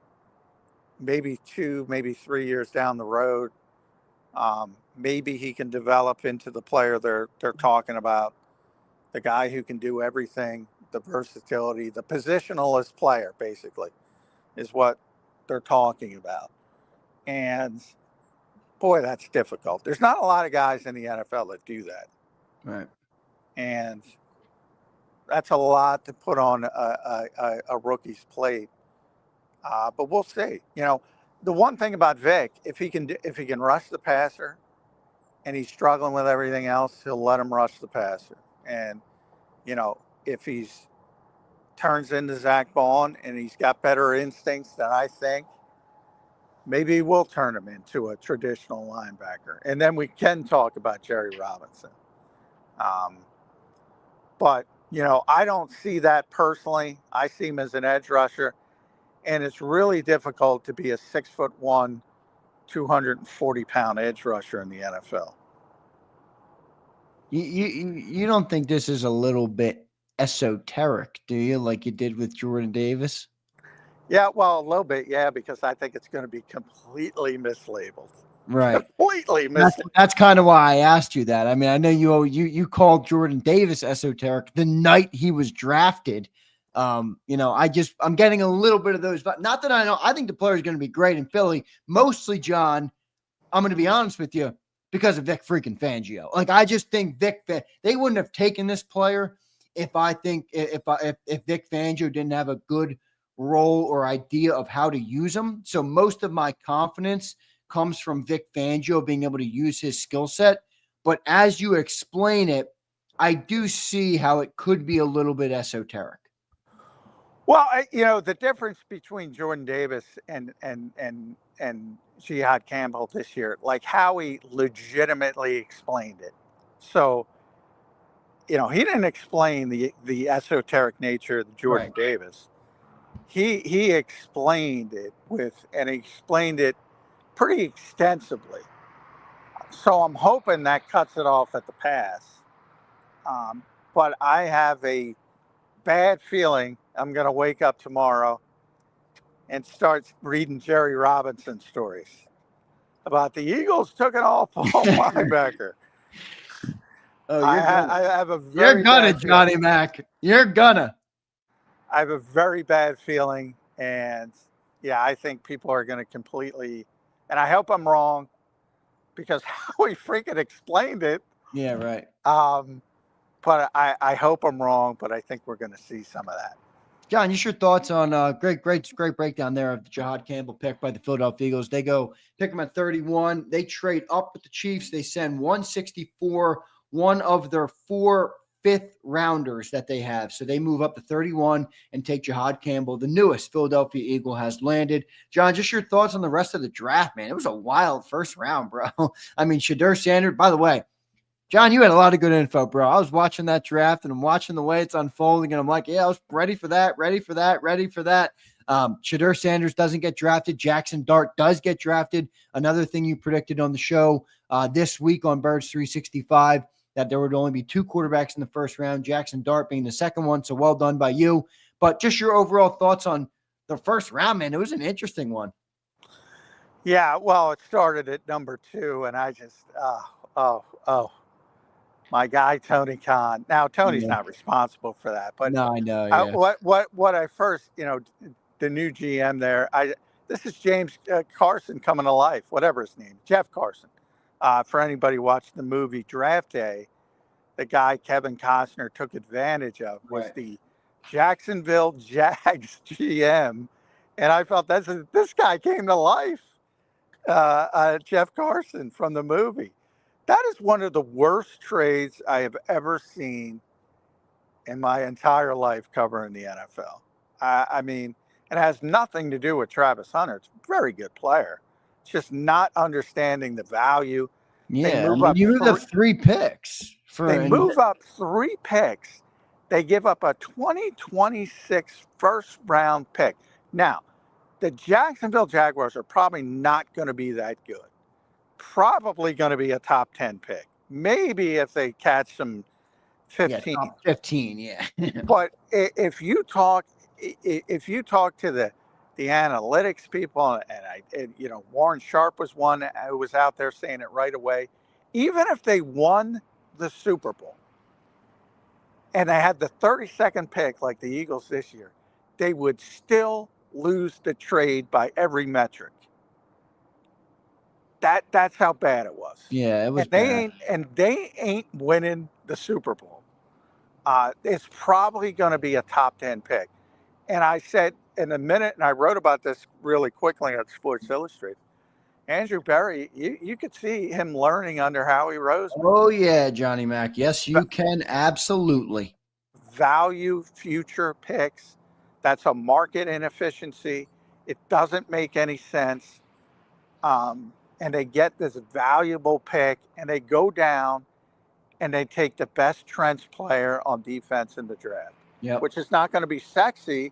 And there's probably people in Cleveland complaining about it. They're dumb. Cleveland fans don't know a thing. They've been losing for 30 years. What do they know? That's a great pick next to Myles Garrett, Mason Graham. I thought Cleveland won the draft. I thought they got an A+. Yeah, I thought that trade had Howie. That trade had an Eagles education all over it. Yep, it did. I agree 100%. I said that live when we were on the air.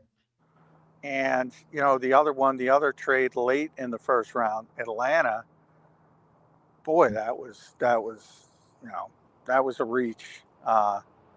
And James Pierce, they carpet bombed edge rusher. I talked about the Falcons. They've been looking for basically an edge rusher since John Abraham. You know, they can't find a pass rush, so they carpet bombed it. They took 2, and maybe it gets better, but boy, giving up a future first round pick to go up late in the first round to get James Pierce doesn't seem like a good idea. But these are just first impressions. You know, some of these players will develop, some won't. But you know, good decision making is always good decision making. Yep. You know, you can miss it. I talk about it all the time. You can misevaluate a player, but still make a good decision. And that's what I think about, you know, Cleveland and just making good decisions. You know, maybe Mason Graham doesn't develop, but they added so much just from an asset standpoint. In Jacksonville, the exact opposite. I mean, again, they're going to play him at wide receiver. They want to play him on both sides of the football. We talk about the uniqueness of JIHAAD Campbell. Well, that's even more unique. We're going to see how that works out. I think you need to pick a position, even with a player as talented as Travis Hunter. And then the quarterbacks. Yeah, it was a bad quarterback draft. I don't know why people have such a difficult time admitting that. And I see so many people, I saw so many people on social media saying the NFL has something against Shedeur Sanders. They don't give a rat's ass. If he could play, they take him. They just don't think he's very good. And this has been a consistent behind the scenes talk. And he's, you know, going to be a second round pick, and he deserves to be a second round pick. What do you think about what the Giants did and what the Cowboys did? Well, the Cowboys, you know.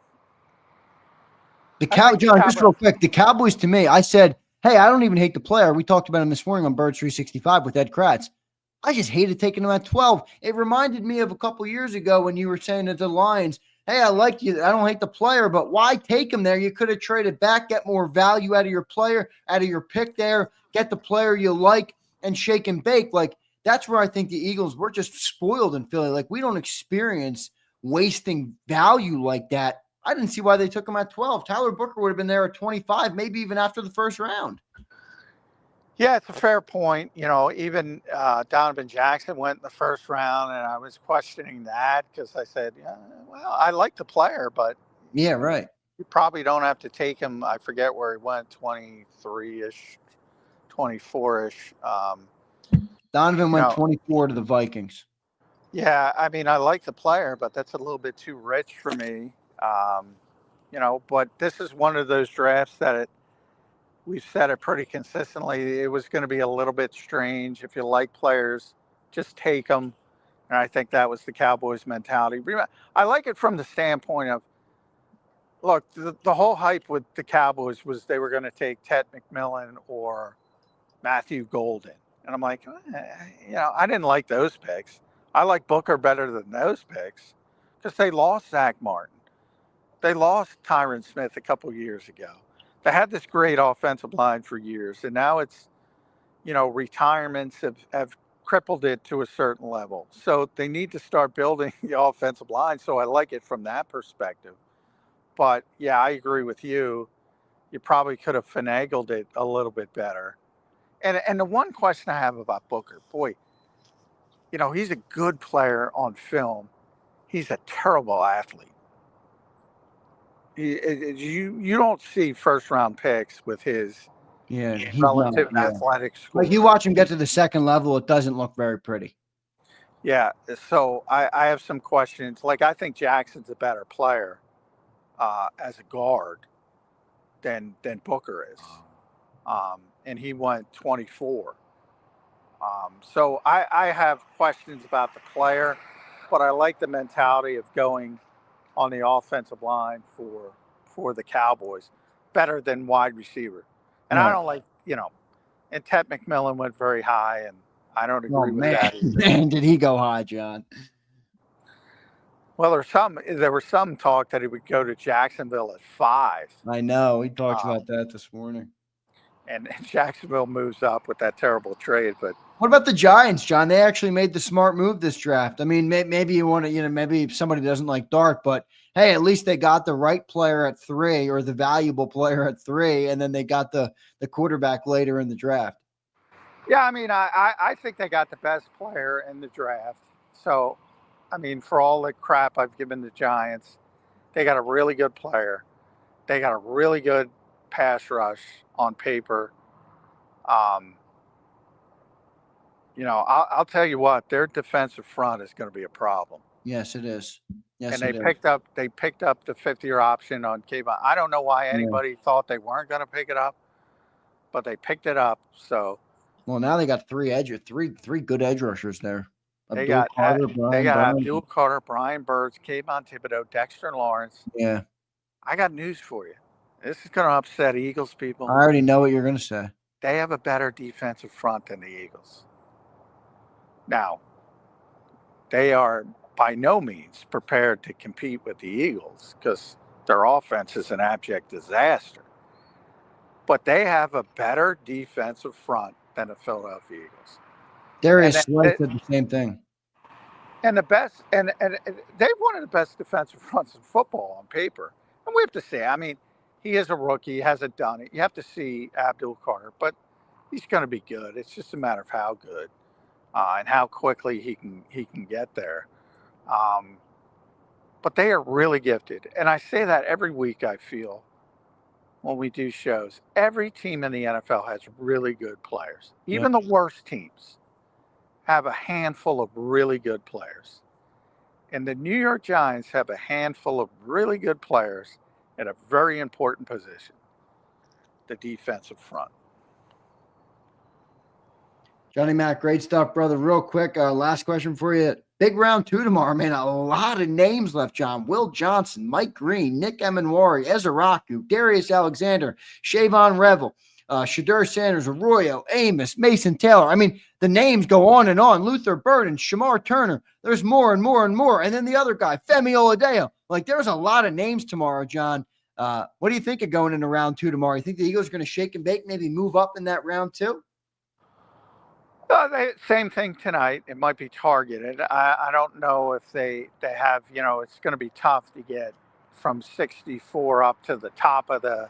Yeah, right. I think they'd love to get, Oladipo. I know that's a player they like, but I think he's going to go very quickly tomorrow. I think the quarterbacks are probably, Cleveland's going to probably take a quarterback at 33. And then, Milroe might go, Shador will probably go. So there will be some quarterbacks tomorrow. But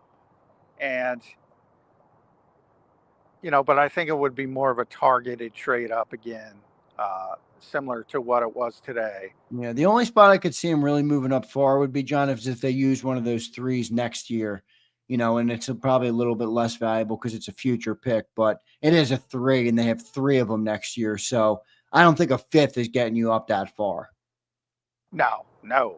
Yeah. So that's what I mean. If you do a 3 and a 5, maybe you can move up 15 spots. Yeah. And, again, where are they with Dallas Goedert? Now, Shane Steichen got Tyler Warren. That's one of the best picks. Tyler Warren fell to Indianapolis. Yeah, man. Which is perfect. And Loveland, I that's another one I warned people. I said Loveland might go before Warren. There are some teams that like him better, and you saw that. I'm surprised Chicago was one of them, but there were more than one team that liked him better. And it turned out he went first. But that's a great pick for Shane Steichen. It also means he has no interest in Dallas Goedert now. So it's becoming more limited with potential trade partners. And boy, man, maybe just work it out.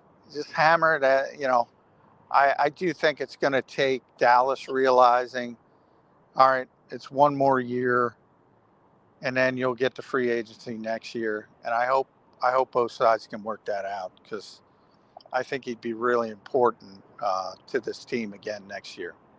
Johnny Mac, great stuff tonight, man. We appreciate you checking in. A long day for you, man. Going till 1 a.m. in the morning, 1:15 in the morning here. Get home safely, brother. We will talk to you in the morning, bright and early, just 7 hours from now, 6 hours, 45 minutes from now.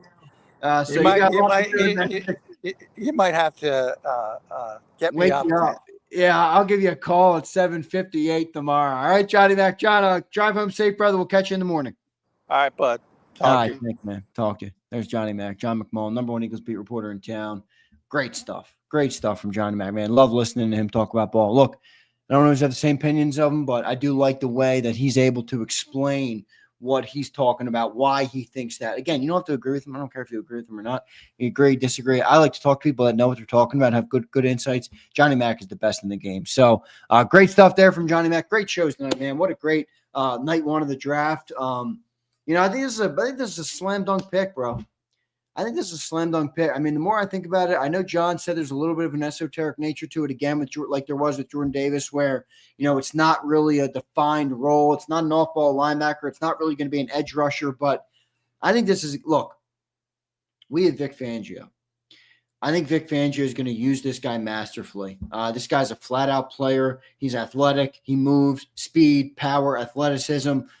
He's got it all, and he's got it all. And I think this is a great pick for the Birds. You heard Howie, man, top 10 on their board, and they get him at 31. And the only thing it costed them was a 5th rounder. Like, bro, this is a slam dunk. That's a slam dunk. Remember, there's a value element to drafting, right? Like, you just heard John talk about it with Cleveland or with Jacksonville. Hey, the player's good, but the value of what you spent to get that player was horseshit, awful, brutal, gave up value. The Eagles got max value here on JIHAAD CAMPBELL, I think. So, look, I love it. Great stuff for the Birds to be able to do this right now, and I'm looking forward to tomorrow, man. I'm already looking at this draft board. I'm like, holy moly, man, we got players everywhere tomorrow. So we're going to have another great night of the draft tomorrow, and I tell you what, I appreciate all you guys, man. I appreciate all you guys so much for listening in tonight. If you're new to the channel and you don't watch often, I appreciate you too. We still have over 1,300 watching on YouTube, over 2,500 watching on all of our platforms. So thank you all so much. Night 1 of the NFL draft is officially concluded. The Philadelphia Eagles added JIHAAD CAMPBELL, a great player, University of Alabama, 6'3", 240, 245, so depending on where you look, 235, 245. And, big news, big stuff. So let's see what happens tomorrow. But already off to a good start for the Philadelphia Eagles in this draft. Again, thank you all so much. All right, hit that like button on your way out, please. We should get up to at least 500 likes tonight. I appreciate all you guys, man. Twiz, Daz, Senor. What's the matter, Senor? You canceled your membership because I chirped you earlier. Jack Straw, Greg Miller, Trey. What's up, everybody? I appreciate all of you guys, man. Brian Pumper. Yo, Pump, you've been great all day, bro. All freaking day for Brian Pumper. So thank you all so much, man. And I'll catch you guys next time. Hit the like button on your way out and go freaking Birds, baby. Go freaking Birds. See you next time, everybody. The following is a real testimonial from the father of a young injured victim. I didn't think she was going to make it. Major Perry's daughter was the victim of a horrific accident caused by someone else's negligence. If you don't find the right counselor, law firm that you're looking for, you will get lost in the wilderness. Badly injured? Call the Fritz and Bianculli Law Firm at 215-458-2222 and find out why they say, "We got this." Your financial future is on the line. Are you ready for what's next? At Leone & Company Wealth Management, we help young professionals, business owners, and pre-retirees navigate the complexities of building and protecting wealth. For young professionals, we'll help you grow your wealth, plan for your future, and make the most of your hard-earned dollars. For business owners, we provide strategies to protect your company, manage risks, and create a lasting legacy for both your business and personal wealth. For pre-retirees, we'll design a plan to secure your retirement, ensuring you can live comfortably and confidently in your next chapter. Whether you're just starting out, managing a thriving business, or preparing for retirement, we're here to help you take control of your financial future. The first consultation is on us. Get the advice you need without the cost. Let's make your financial vision a reality. Take the next step. Scan the QR code to schedule your free consultation today. And of course, go Birds.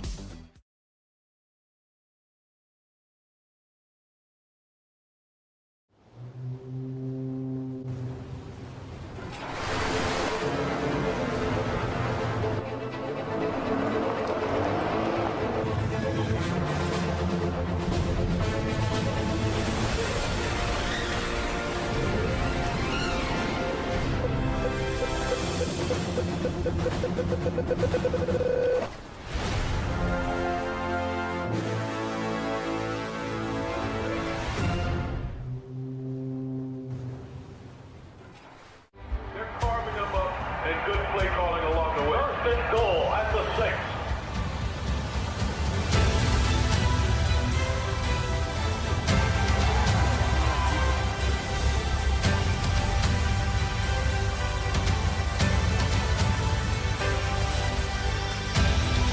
On the field of life, First Trust Bank is there for you.